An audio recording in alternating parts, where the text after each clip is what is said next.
अदा ही सब छा थी वयो? अजी पाण ॾिठी गुलाब दर ताईं वापसि हलियो वियो, असांजे घर ई न आयो। एतिरी नफ़रत त अथसि नी असां सां।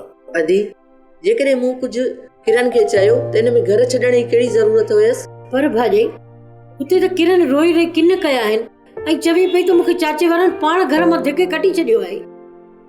अदी तूं किरण ऐं कुलसुम खे छॾ, गुलाब त मुंहिंजो नंढो भाउ आहे न, हुनखे इहो जुगाए पियो।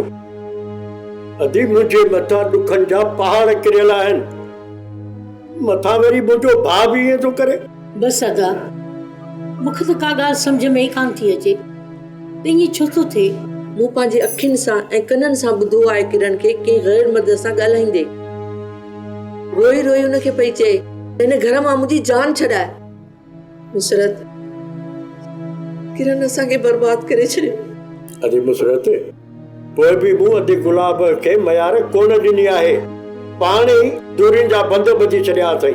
अदा भला छा किरण अहिड़ो कुधो कमु कयो हूंदो छा? इहा त हुनजी नियत आहे अदी, पर मूं त हुनखे कोन चयो। तूं भली न चव आबिद, पर मां चवंदसि त किरण असां सां वॾो ज़ुल्म कयो आहे। मां ईअं कोन थी चवां भाॼे, पर मूंखे ईअं लॻे कोन थो त किरण का इब्रार मां एतिरी बेज़ार हुई। अदी मुसरत तोखे यकीन कीअं ईंदो? तूं हुनजी चालाकियुनि खां वाक़ुफ़ न आहीं। मूं ॾिठो आहे हुन ॾाइण जो असली रूप। अजी मूं कुलसुम जी ॻाल्हि खे वज़न कोन ॾिनो आहे, पर गुलाब जेको मूंखे रोड ते बीहारे जवाबु ॾिनो न, उनजो मूंखे ॾाढो ॾुख आहे। बसि अदा हू निदोरीअ खां त ॿई घर अपणनि जा खसिजी विया आहिनि। कॾहिं कॾहिं ईंदुसि चकर ॼण। अजी तूं ई ॿुधाए, गुलाब खे इहो जुगाए पियो? अदा बसि जेके जीअं वणे जीअं जुगाए उहो उहो ई करे। मां कुझु वॾी कोन आहे जो कंहिंखे कुझु चवां। अस्सलाम वालेकुम। वालेकुम अस्सलाम। हरिया बाबा वे पुट वे। अमा हाणे हलूं? हा पुट हलूं था। अदा हाणे मूंखे इजाज़त, मां हलां थी। अदी राति रह, एतिरो जल्दी छो थी वेंदी? न अदा बसि मां राति कोन थी रहां, मां पंहिंजे घर थी वञा। हा मामा ॿिए चकर ईंदासीं न, वरी राति रहंदासीं। हींअर इजाज़त ॾियो। जेका तव्हांजी मर्ज़ी। त पोइ प्यार जी पचार करे जीउ पंहिंजो छो था जोरियो? माजिद साहब विसारे छॾियो किरण खे ऐं न पीओ उन जे जुदाईअ जो ज़हर।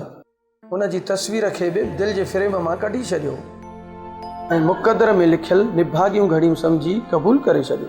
इहो दर्द बि बर्दाश्त कोन थींदो जावेद। मां किरण खे उन ॾींहं खां वठी चाहियो आहे जॾहिं खां नंढे हूंदे रांदियूं गॾु खेॾंदा हुआसीं। हाणे घर हलजे?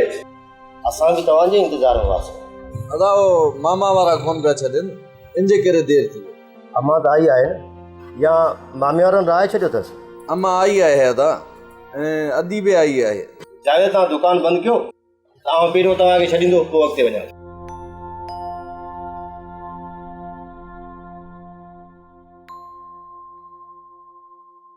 ड्रामा सीरियल सिलसिला मोहब्बतुनि जा तमाम एपिसोड्स ॾिसो हाणे HD क्वालिटीअ में।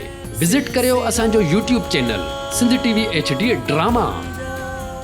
सब्सक्राइब कयो असांजो official YouTube channel Sindh TV HD drama ऐं वधीक अपडेट लाइ बेल आइकन खे क्लिक करियो।